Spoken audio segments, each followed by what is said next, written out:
فوق التوته يجمع ثمارها العسل لولد وبنوته، يبكيني يوم الألم والفرح زغروطه، وديني ليه البقال بيسجلوا في نوته مع الأستاذ صالح ركب. حبيبي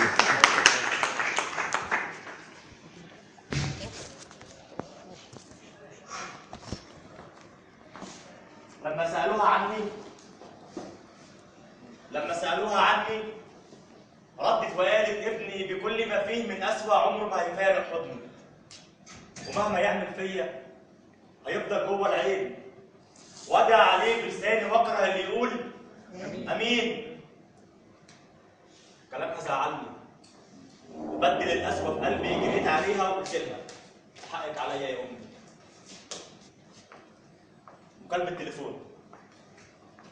مكالمة تليفون خلت حبي عليك يهون. مكالمة تليفون نسيتك قلبي اللي حبك بجنون، وسبتني وظلمتني وهجرتني وصدقت عليا كل الظنون والسبب.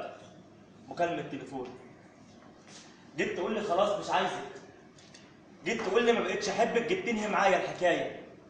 صدقت اللي اتقال عني وما حاولتش حتى تسمعني ولا تسمع صوتي وندايا.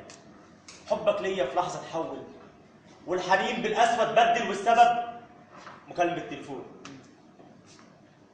قصرت في ايه؟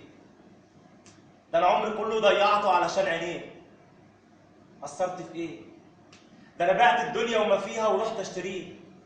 كان حب فايض مني، كان باين قوي في ملامحي، يتخلى ليها عني وحبي هان عليه. انا قصرت في ايه؟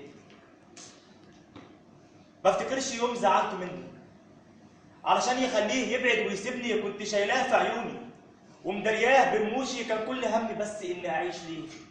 بس هو يقول لي انا قصرت في ايه؟ رغم انه جرحني بس لسه بحبه.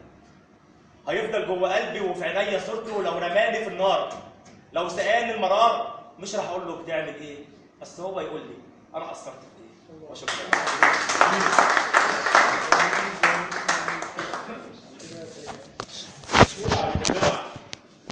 اصرخ وجع، انا هتعمل بيه بدع. خليك طبيب او شيخ ورع.